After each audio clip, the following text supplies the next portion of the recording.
اہل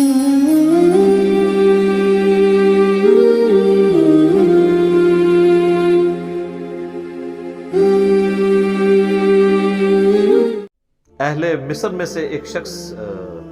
مدینہ شریف آتا ہے حج کے موقع پر، مکہ یا مدینے میں، اور وہ کہتا ہے کہ جی تم میں جو کوئی بڑا شیخ ہے میری ملاقات ان سے کرواؤ اصحاب میں سے۔ تو لوگ ایک شخصیت کی طرف اشارہ کرتے ہیں، عبداللہ بن عمر کی طرف۔ تو وہ عبداللہ بن عمر سے کہتا ہے کہ حضرت مجھے یہ بتائیے، یہ صحیح بخاری میں 2-3 جگہ پہ یہ حدیث موجود ہے، سورہ آل عمران کی تفسیر میں بھی لے کے آئے ہیں امام بخاری، غزوہ احد والے چیپٹر میں بھی لے کے آئے ہیں، حضرت عثمان غنی کے فضائل والے چیپٹر میں بھی لے کے آئے ہیں۔ اس پہ میرا الگ سے ایک کلپ بھی ہے، سیدنا عثمان سے متعلق 3 جھوٹ۔ تو صحیح بخاری کے الفاظ ہیں کہ عبداللہ بن عمر سے وہ شخص کہتا ہے کہ حضرت یہ بتائیں کہ کیا غزوہ احد کے دن حضرت عثمان جو ہے وہ میدان جنگ چھوڑ کر بھاگ گئے تھے؟ عبداللہ بن عمر نے فرمایا ہاں ایسا ہی تھا۔ اس نے کہا کہ حضرت عثمان غزوہ بدر میں بھی موجود نہیں تھے؟ تو عبداللہ بن عمر نے فرمایا ہاں ایسا ہی تھا۔ اور پھر پوچھا کہ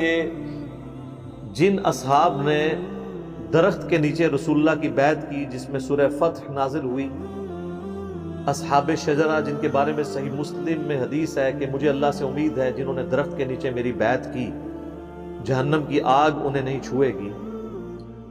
تو حضرت عثمان جو ہیں وہ اصحاب شجرہ میں بھی شامل نہیں تھے، وہاں پر بھی موجود نہیں تھے، تو نبی صلی اللہ علیہ وآلہ وسلم کی بیعت سے وہ محروم رہے۔ تو عبداللہ بن عمر نے فرمایا ہاں حضرت عثمان وہاں پہ بھی موجود نہیں تھے۔ بس یہ 3 باتیں اس نے سنی تو اس نے نعرہ لگایا اللہ اکبر۔ چونکہ وہ اہل مصر میں سے تھا اور اہل مصر حضرت عثمان کی پالیسیز کی وجہ سے نالاں تو تھے ہی، اب ان کو علمی دلیل بھی مل گئی ناراض ہونے کی۔ تو وہ جب پیٹ پھیر کے وہاں سے جانے لگا تو عبداللہ بن عمر نے اس کو کہا کہ رک جا، پہلے میرے کو پھکی تو لے جا، تو میرا بھی جواب سن لے نا۔ وہ عربی کے الفاظ ایسے ہی، اس کا مطلب یہ پھکی لے جا اور یہ جا کے مصر والوں کو دے دینا میری طرف سے۔ ان 3 باتوں کے جواب میں پھر انہوں نے کہا کہ رہا مسئلہ اس بات کا جو تم نے پوچھا کہ احد کے دن حضرت عثمان بھاگ گئے تھے میدان جنگ سے، تو قرآن حکیم میں اللہ نے ان کی یہ غلطی معاف کر دی ہے۔ اور پھر انہوں نے سورہ آل عمران کی آیت نمبر جو 152 میں آیا نا، وَلَقَدْ عَفَا عَنْكُمْ،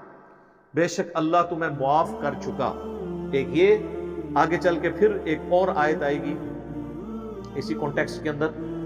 وہ آیت بھی انہوں نے تلاوت کی، اور انہوں نے کہا کہ چونکہ اللہ تعالیٰ نے اب معاف کر دیا ہے لہٰذا اب تمہیں اس معاملے میں کوئی ہرزہ سرائی کرنے کی ضرورت نہیں ہے۔ یہ آیت بھی میں آپ کو بتا دیتا ہوں، ہاں آیت نمبر ہے 155، وَلَقَدْ عَفَا اللَّهُ عَنْهُمْ، بے شک اللہ تعالیٰ معاف کر چکا ہے انہیں۔ جتنے لوگ تھے، وہ صرف حضرت عثمان کو سنگل آؤٹ کرنا غلط ہے، اور لوگ بھی تھے۔ تو چونکہ یہ تو ہوگی معافی، پھر انہوں نے کہا تو نے بدر کے بارے میں پوچھا کہ بدر میں حضرت عثمان شامل نہیں تھے، تو اس کی وجہ یہ تھی کہ وہ نبی صلی اللہ علیہ وآلہ وسلم کی اجازت کی وجہ سے شامل نہیں ہوئے تھے، کیونکہ نبی صلی اللہ علیہ وآلہ وسلم کی جو بیٹی تھی سیدہ رقیہ سلام اللہ علیہا، وہ حضرت عثمان کے عقد میں تھیں اور وہ اس وقت سخت بیمار تھیں، تو نبی صلی اللہ علیہ وآلہ وسلم نے حضرت عثمان کو ان کی تیمارداری کے لیے حکم دیا کہ تم میدان جنگ میں نہ ہو، تم اپنی بیوی کی دیکھ بھال کرو، تیمارداری کرو۔ اور پھر بخاری کے الفاظ ہیں، عبداللہ بن عمر کہتے ہیں کہ نبی صلی اللہ علیہ وآلہ وسلم نے حضرت عثمان کو باوجود اس کے کہ وہ غزوہ بدر میں شامل نہیں تھے بدری اصحاب میں شمار کیا، حتیٰ کہ جب مال غنیمت بانٹنے کی باری آئی تو حضرت عثمان کو بھی مال غنیمت میں سے حصہ دیا، حالانکہ وہ جنگ میں نہیں تھے، تاکہ یہ چیز انشور ہو جائے کہ وہ بدری اصحاب میں سے۔ ظاہر ہے صحابہ بدر کی تو ایک فضیلت ہے، تو حتیٰ کہ صحیح بخاری میں آتا ہے کہ حضرت جبرائیل حضور کے پاس آئے، انہوں نے کہا یا رسول اللہ آپ کے اصحاب میں جو فضیلت ہے وہ کس اعتبار سے ہے؟ تو انہوں نے کہا کہ سب سے زیادہ فضیلت ہے اصحاب بدر کی، اس کے بعد اصحاب احد کی۔ تو جبرائیل کہنے لگے یا رسول اللہ ہم فرشتوں میں بھی سب سے افضل فرشتے وہ ہیں جو بدر میں آپ کے ساتھ شامل ہوئے ہیں، اور اس کے بعد وہ جو احد میں شامل ہوئے۔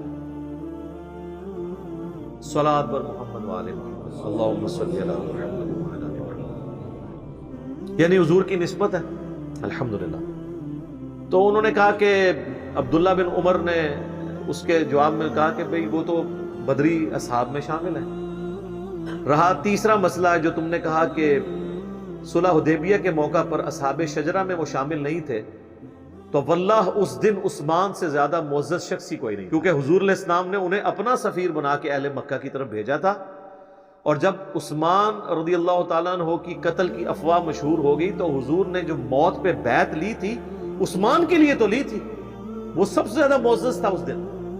اور حضرت عثمان وہاں پہ موجود نہیں تھے، تو حضور نے اپنا دایاں ہاتھ بلند کر کے کہا کہ یہ عثمان کا ہاتھ ہے، اور اپنے بائیں ہاتھ میں مارتے ہوئے کہا کہ میں اس کی بیعت بھی لیتا ہوں۔ اچھا آپ دیکھیں حضور نے ساتھ ساتھ وہ ایشوز سارے کل کیے ہیں جس کی وجہ سے کوئی بعد میں تان کر سکتا تھا۔ اصحاب بدر میں شمار کیا تو مال غنیمت میں بھی حصہ دیا تاکہ وہم نکل جائے۔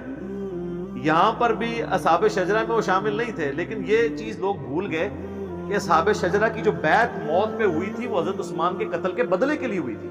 جس شخص کے قتل کے بدلے کے لیے بیعت لی جا رہی ہوتی ہے تو وہ تو سب سے زیادہ معزز ہوتا ہے، کیونکہ بیعت اس کی وجہ سے ہو رہی ہے۔ پھر بھی حضور نے کیا کہا کہ عثمان موجود نہیں ہے، یہ ہاتھ عثمان کا ہاتھ ہے اور میں اس کی بیعت لیتا ہوں۔ تو حضور نے اپنے ہاتھ کو حضرت عثمان کا ہاتھ قرار دے کے ان کی بیعت لی۔ یہ تینوں فضائل حضرت عثمان کے بیان کر کے ان تینوں اعتراضات کے جواب میں حضرت عبداللہ بن عمر نے اس مصری شخص سے کہا کہ جانا اور اہل مصر کو یہ بھی ساتھ دے دینا، یعنی یہ پھکی ہوئی لہجہ جس کا کوئی علمی آزما خراب ہوئے تو ان میں پھکی ہوئی دیں کہ اگر وہ حضرت عثمان کے اوپر کوئی تان کرے۔